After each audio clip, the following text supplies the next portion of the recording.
compagnie auditeurs yu iRadio ak téléspectateurs yu ITV ñu ngi leen di nuyu bu baax di leen ziyaar ci àjjuma gi te amaat mbégte ànd ak yéen ci ganu matinal bi tey ñuy dalal ci suñu plateau Elimane Habib Kane qu'on ne vous présente plus di président Legs Africa ñuy am mbégte saa su ne di ànd ak moom ci waxtaan bi ñu ngi lay nuyu bu baax Elimane te amaat mbégte dalal la ci suñu plateau. salaamaaleykum maa ngi lay fay bu baax Seydina Kandji di nuyu ñëpp ñi nga xam ne ñu ngi suivre ci jamono ji di ñu déglu di ci am yaakaar rek suñu jotaay bi am njëriñ jëm ci Sénégal bu ñu bokk. mu ngi noonu alors Legs Africa xam ngeen ko di mbootaay buy xeltu ci yu bëri yi nga xamante ni mu ngi am ci suñum réew waaye itam bokk ci société civile bi mën nañ ko waxee noonu tey ñu war a ñëw ci li nga xamante ni gis nañu ko diggante assemblée nationale ak ñi nga xamante ni moom moo di exécutif bi ginnaaw bi président Diomaye sàkko ñu saytu projet de loi bi fi war a jëlee HCCT accès ñu gàntal ko mu jël article 84 teg li nga xamante ni moom moo di session extraordinaire bi ñu ubbi ni ki démb beneen mbir doole ko ci muy DPG bi nga xamante ni dinañu ci ñëw ci kanam mu mel ni dafa am xëccoo boo xamante ni am na diggante Diomaye ak ñi mu àndal ak ñi fi nekkoon di Benno Bokk Yaakaar te tey jii taxaw Assemblée nationale. waaw loolu mooy dëgg li nga xam ne ni moom la ñu gis muy xew ci Sénégal te ñëpp ñoo xam ne nag dañu fonk réew mi. te seen yitte di li nga xam ne mooy jëmal askan wi kanam surtout war a door ci taxaw askan wi nga xam ne ni wax dëgg fa la ñu ngi dund ci ay jafe-jafe yu métte métti ñu war ko taxawu daalu koy saafara. ñu gis ne nag fi ñu ko yaakaaree maanaam ñi nga xam ne ni ñoom ñoo jóg daal di laaj baatu askan wi ne ñoom mën nañoo jël réew mi jëmale ko kanam war ko dooree ci daal di déglu seeni mbëbët xam ko ba pare dal ci indi saafara ñooñu daal ñoom ñoo am taxawaay boo xam ne ni taxawaay bu rafetul la. taxawaay la boo xam ne wane ni wax dëgg fa la ñoom lu leen njëkk a soxal mooy ñoom seeni mbir. seen toogaay ci réew mi na naka lañ koy def dëgëral ko wala naka la ñuy xajamalee toogaay yi ñi ñu ko seqal pour wax dëgg fa la ñoom it seeni mbir ñuy continuer di ko ñoŋal. loolu mooy li nga xam ne ni rafetlu wuñu ko te moom moo xew effectivement di loo xam ne ne dafa xaw a yàgg nag ci réew mi waaye li nga xam ne ni dund nañ ko ci réew mi Kandji avant élection yu ñëw xam nga metti woon na tar na lool. bo mu xew ci jamono joo xam ne àdduna ci fam dafa yombul nga yokk si yow sa réew nit ñi newuñu ci li essentiel waaye dañuy nekk rek ci ay tactique politicienne yoo xam ne ni ay logique partisane rek lay servir donc loolu moo nekk en prolongation. parce que waroon nañ jàpp ne bi 24 mars 2024 jotee ba askan xeex ba élection yi nga xam ne dañ ko bëggoon a foqati suñu loxo ñu daal di am. ba ñu jël am expression bu net boo xam ne ni distinctive ba wax ne ne sénégalais yi dañoo bëgg changement am ci réew mi ba ñu voteel ñi nga xam ne tey ñoo fi nekk. yaakaaroon nañ ne bu ñu toogee ñoom i tamit dinañu fexe ba daal di jublu ci li nga xam ne ni moom mooy priorité askan waaye li ñu gis mooy.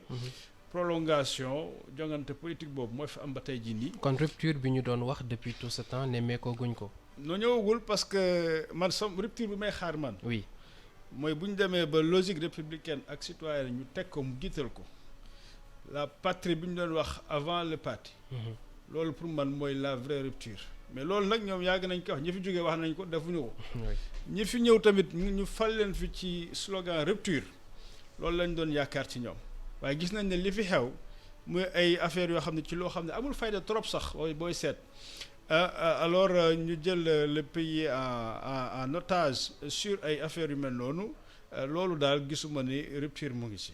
tey li ñu bëggoon tas parce que ci série boobu la ñu nekk muy HCCT access bi pour des besoins de rationalisation da ngeen jàpp ni peut-être ruse la woon pour dugg ci jeu bi ñu nekk. li ma gis fii yëpp muy dox ci Sénégal. oui depuis élection yi ñu fal leen ci wàllu politique surtout diggante nu mu tudd la nouvelle majorité présidentielle yore. ak la nouvelle majorité c'est-à-dire opposition parlementaire la nouvelle opposition parlementaire laa wax. parce que mu nekkoon nañ majoritaire ba léegi mais ñoom dañu nekk opposition parlementaire.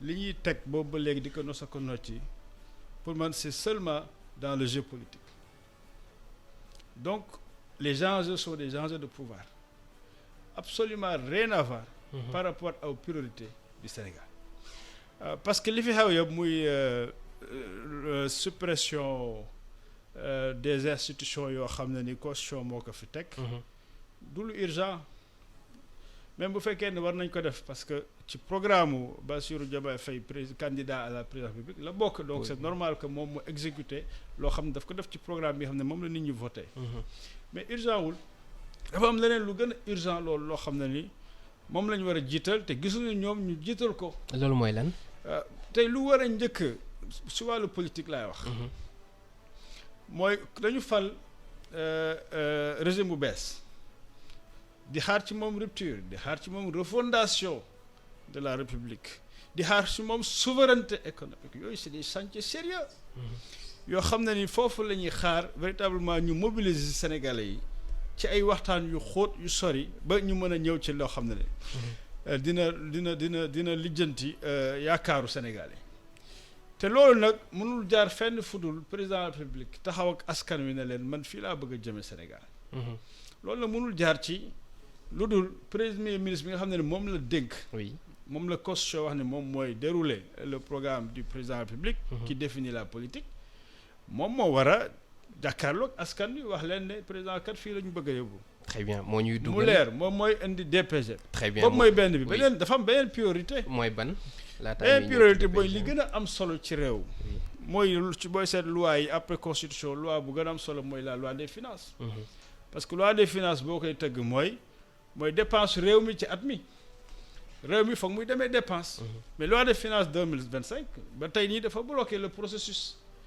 parce que li ñu waroon def muy débat d'orientation budgétaire ñu waroon ko def avant fin deuxième session ordinaire bi passé fin juin ñàkk ko def parce que tout simplement jogante yi nga xam ne amul fulla amul fayda yi am ci diggante ñaari nouvelle majorité yi moo tax amul alors loolu dafa remettre en cause tout le processus budgétaire boo xam ne dañ ko organiser constitution organiser ko loi organiser ko mu war a jeex vote du budget en décembre alors tey bu fekkee ne loolu deful président di mu war en octobre war na saisir assemblée nationale ci loolu après l'avoir discuté en conseil des ministres yooyu yëpp amatul conférence d'arbitrage sur les enveloppes yooyu yëpp amagul donc loolu mooy yi am solo parce que foofu la ñuy xam Sénégal la fi 2025 ban budget la ñuy utiliser pour dérouler les programmes yoo xam ne ni mu ngi am te ci programme yooyu lu ci gën a am solo surtout pour régime bu bees bi parce que loolu bu ñu ko deful c'est vrai la loi prévoit des conditions et cetera exceptionnelles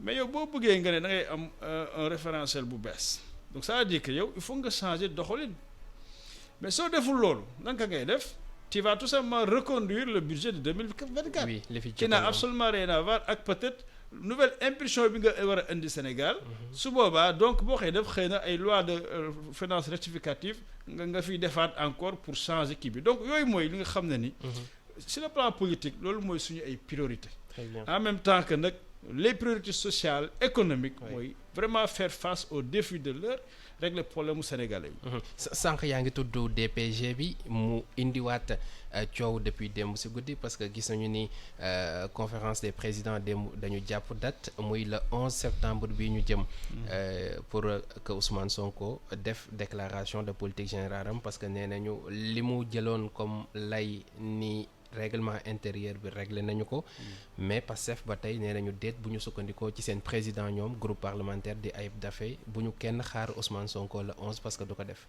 waaw xam nga loolu lu cëru Pastef xam nga diggante institution ak institution la te dafa am constitution bu fi nekk ak règlement intérieur bu assemblée li muy doxe ñun de constitution li mu wax mu leer mooy effectivement premier ministre bu ñu ko falee dafa war a dem def déclaration de politique générale te loolu nag waroon nañ ko def bu yàgg surtout que ñoom wax nañ ne pare nañu pour dem def ko donc pare naa ak ñëwal yaakaar naa ne coow warul am foofu ay détails yu tey la war a nekk wala suba bu ci duggee rek c'est parce que am na leneen li ci ginnaaw lu ñu waxul askan wi mu leer foofu dañuy fowee alors donc je pense que président Japon de la République moom moo jël saisir Assemblée nationale pour une troisième session extraordinaire ne leen dama bëgg lii lii ñu traité ko.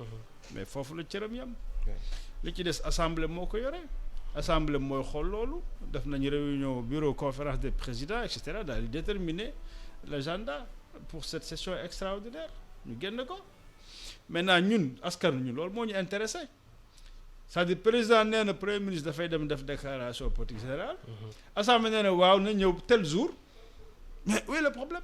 mais foofu dañ ni ñoom respecté wuñu délai 8 jours. bi nga waaw xamante loolu ni seen moom mbir la si biir parce que je pense que ay délai constitution def na effectivement premier ministre dafa leen saisir faut 8 jours avant. mais nga fet nga saisir yow nga respecté délai saisi mais assemblée je pense que ñoom seen biir am nañu aussi lu leen permettre ñu fixer seen i date. parce que y a d'autres du ma dugg si loolu parce que c'est pas mon domaine. Oui. Je ne maîtrise pas le règlement intérieur de l'Assemblée nationale. Je suis pas un spécialiste également du droit public et cetera pour pouvoir en parler sérieusement. Mais je pense que ñoom am na ñu ñu fonctionner ba ñu jël décision te conférence des présidents ñoom ñëpp ñu ngi fay toog donc les groupes parlementaires yaa nga fa et cetera. bu fekkee ne nag jalgat yoon am na je pense que fii. S'il y a une crise entre l'exécutif et le parlementaire c'est le judiciaire qu'il faut saisir pour mu arbitrer leen. Oui. Donc loolu ñun conseil constitutionnel xëy na dañuy àgg mais franchement ci lu ñu lire man wala ci lu ñu jàpp dans le principe gisuma lan moo problème date waru leen boole. parce que président moo ne dugal leen déclaration politique générale dans l'ordre du jour de la session extraordinaire. ñoom ñu réunir ne mën nañ ko def le 11. mais je ne vois pas entre le 11 et le 13 où est le problème. pour ñu def ko il y a un problème. lan mooy problème bi. le 12 bi. c'est-à-dire ñoom kon ñoom bëgguñu def déclaration de politique générale parce que le 12 effectivement président dina am possibilité. dissoudre Assemblée nationale. oui waaw loolu laa lay wax le jeu politique. qui n'a rien à voir avec ce qui préoccupe les Sénégalais. waaw bi ñu demee premier ministre ba léegi. mois avril ba léegi. oui mu mat 5 mois. mais moom constitution dafa wax bu ñu ko namee rek dafa war a dem def. donc lii waroon wax def sax avant ñuy egg ci situation bi. mais boobu mu ngi doon soulever problème mu règlement intérieur. non ça c'est un faux débat. Ah, c'est un faux débat. non pas du tout c'est un faux débat parce que combien de choses sont passées à l'Assemblée nationale. avec ce règlement intérieur. constitution moo ko wax demal. moom lu mu waroon def. c'est pas à lui de poser le problème du règlement intérieur. lu ma doon def mooy saisir assemblée na leen je veux venir faire ma déclaration de patrimoine bépp ñu ko nommé. wala président def ko parce que président génn na fi ne waxtaan na ak président assemblée nationale. oui pour régler les différends qu'il y avait. que le premier ministre va faire ça DPG. mais boobu bu ñu ko waxee yàgg na.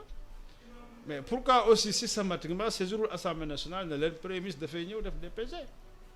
donc il y a des dilatoires dans cette affaire là boo xam ne ni. loolu laa lay wax ce n'est pas dans la prise en charge des préoccupations des Sénégalais parce que 5 mois 6 mois après amaguñu DPG donc kenn xamagul président fan la jëm.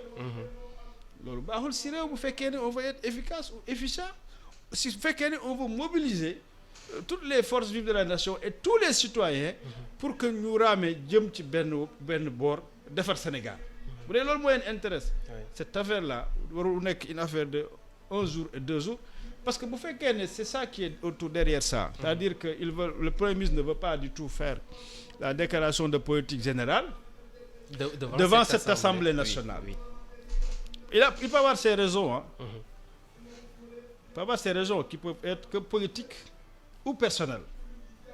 Mais ça ne peut pas être une raison républicaine. Dégg nga mais bu fekkee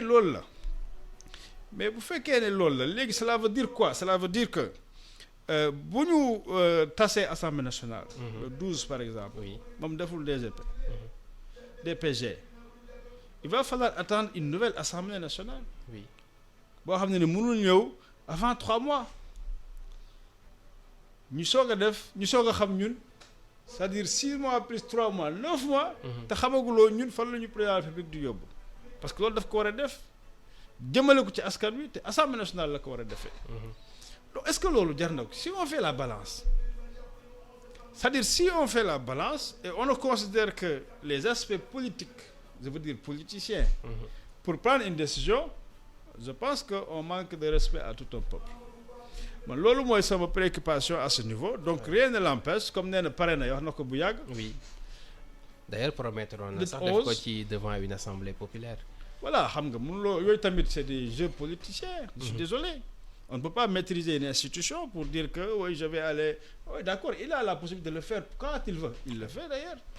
mu ngi def ay sorties et cetera président mu ngi def ay sorties et cetera. mais république lu koy téye mooy ñu respecter suñu institution. bu fekkee institution yi jàpp nañ ne baaxul dañ xaar ba ñu changel ko suñu bopp pour am yeneen institution. mais li fi am mooy exécutif bi c'est le président c'est son chef de gouvernement bi muy nommé. et tout le gouvernement. et c'est aussi le Parlement qui est composé par des députés qui sont aussi élus. Quel que soit ce qu'on peut dire là-dessus. Également le système judiciaire qui doit arbitrer dans ces situations. Très bien alors ñu ñëw ci beneen point bi mu ñeel la reddition des comptes xam nañ ni bokk na également ci lu ñu campagner lu bëri wax ci ñenn ñu nga xamante ni jàpp nañ ni xëy na dañu luubal alalu askan bi keroog premier ministre dégg nañu ko mu ne am na même ay mesures conservatoires yu ñu jël ñenn ñu empêcher leen ñu génn dëkk bi ñi ci des génn dinañu leen jëli loolu yéen bokk na ci lu ngeen di xeltu lu bëree bëri reddition des comptes ci moment bi mais ci ban anam yéen ngeen ko bëggee ak ban anam moom mooy gënal askan bi. reddition des comptes anam bi mu war a amee loi bi daf ko leeral. et ça c'est une opération permanente c'est-à-dire képp koo xam ne dañ lay jox alalu réew mi la gestion des affaires publiques da nga war a doxal ko ci transparence ba mu leer. ci éthique plutôt ak équité. oui ba pare nag da nga war a rendre compte. maanaam il faut parce que li nga yor moomoo ko alalu askan bi yëpp la donc il faut nga rendre compte reddition des comptes c'est organisé il y a une reddition des comptes institutionnelle qui est là judiciaire parlementaire il y a des corps de contrôle yoo xam ne ils sont à l'intérieur de l'exécutif ñu def seen rôle alors ñoom ñu ngi def seen rôle chaque jour di def ay rapport di ko jébbal ku ñu ko war a jébbal soit président wala yéen yi mun nga saisir le parquet maanaam procureur pour ñu def suite à cela donc loolu c'est permanent dafay am tout le temps gis nañ ko yàgg nañu fi rapport de contrôle mais yàgg nañu ŋàññ effectivement le fait que bu corps de contrôle defee seen rôle après dara du fekk ci ñi nga xam ne ni gis nañ ko muy ay njombe yoo xam ne am na ñu ko def ci réew mi du am suite te loolu mu am deux niveaux de responsabilité ñu yàgg ko wax benn bi mooy l'exécutif parce que le président de la République doit pouvoir prendre des mesures administratives par rapport ak problème yi am di egsi ci moom mais ensuite le reste mooy il faut que justice def liggéeyam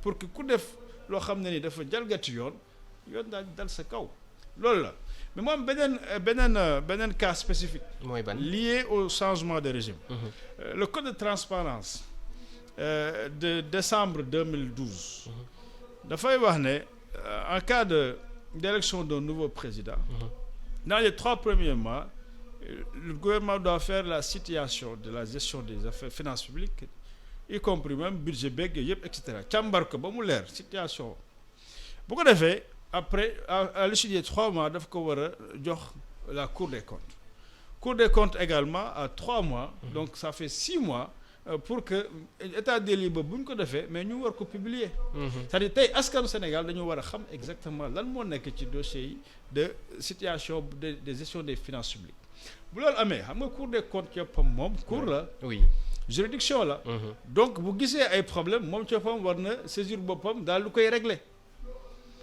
bu loolu weesoo am na yoo xam ne dañ koy gis muy rapport yu bëri yu fi amoon muy li nga xam ne dafay génn de situation de référence yi dañ ko war a jox le parquet te tey nag léegi Sénégal am nañu un parquet financier c'est-à-dire renforcer nañu pouvoir système judiciaire pour mu def ce rôle là donc lu ñuy xaar mooy justice bi def rôle am exécutif bi def rôle am en matière de fi nga xam ne ay mesures administratives la war a jël mais lu ñu bëggul mu am te ñu commencé que di gis oui mooy ñaari mbir yan ñaar benn bi mooy alors fausser la communication sur la reddition des comptes c'est-à-dire reddition des comptes comme ni ma la waxee sànq oui surtout l'aspect judiciaire c'est-à-dire les poursuites wala affaire système judiciaire la procureur moo war a jàkkaarloo ñun wala Cour des comptes publier le rapport situation wax ñu lii moo xew procureur wax ñu lii lay def Sénégalais yi mun ci topp gëm ne suñu justice mu ngi def rôle am te kenn dugalu ci leneen lu dul justice. loxo président nekku ci loxo premier ministre nekku ci. mais boo gisee nag premier ministre génn. oui moom ci ëppam muy annoncé l'agenda de réduction des comptes y a un problème. lan mooy problème bi. non parce que warul wax na non semaine bii ngeen gis affaire yi du loolu moo ko war a def parce que si c'est des poursuites judiciaires c'est pas à lui de les faire. na wax ne lu ñu war a def nañ ko lu ñu war a jébbal justice jébbal nañ ko léegi ñu ngi bàyyi justice mu def loolu. loolu sax moo ko arrangé bu fekkee ne moom wax dëgg fa la. bëgg na jàppale Sénégal sur une réduction des comptes boo xam ne day mucc at jaar yoon comme ça lu fi mën di xew. kenn du si am sikki sàkk kenn du si am lam-lam. beneen erreur problème boo xam ne gis naa ko ci sorteem. oui mooy le fait que mu def cette association en psychologie quand on parle d'association c'est clair. c'est-à-dire da ngay jël ñaari phénomène nga lëkkale leen. mooy ban. la réduction des comptes ak la compétition politique bi nga xam ne moo am instant bi parce que daf ko boole ci discours am ne en tout cas léegi sax dootuñu tal loolu ñoom. parce que tout simplement lii ak lii dina xew. c'est une grosse erreur de communication. day niru li ñuy tuddee chasse aux sorcières. non c'est-à-dire que ça alimente la perception. qu'il y a un risque d'instrumentalisation de la réduction des comptes ou de la justice à des fins politiques. Ça c'est pas bon. Alors donc je pense que sur ce plan-là. ñoom li ñu war a def nañ ko def. lu ñu mën def xam nga mooy lan. commencé nañ ko def mooy les mesures administratives. ku def lii nga ñu nomee la fa la ñu jëlee la fa parce que da ngaa def njombe après ñu teg la à la disposition de la justice def liggéeyam fa la yem. mais donc li ñu xam ne moom lañ ko doon bañ ci ñi fi nekkoon. c'est-à-dire di instrumentaliser la justice pour combattre des opposants il ne faut pas que ñoom ñu def la même chose parce que loolu du boobaa du doon rupture. donc voilà je pense que y a ces deux éléments là yoo xam ne gis nañ ko mu feeñ mais je pense que il faut ñu rectifier ko qu'il laisse au procureur d'informer les Sénégalais sur la situation de la reddition des comptes et s'il y a des actions qu'ils vont prendre pour poursuivre des gens qui ont gaspillé l'argent public ñu def ko su boobaa peuple bi leen si jàppale. très bien voilà je crois que foofu la affaire bi war a nekk. mais buñ ko politiquer buñ ci jéem a jël dividende politique parce que loolu mooy indi problème bi. et loolu ça nous ramène tout simplement Kandji au problème de fond du Sénégal. c'est-à-dire la logique partisane bu ñuy teg jiital ko toujours sur la logique d'intérêt public la logique républicaine.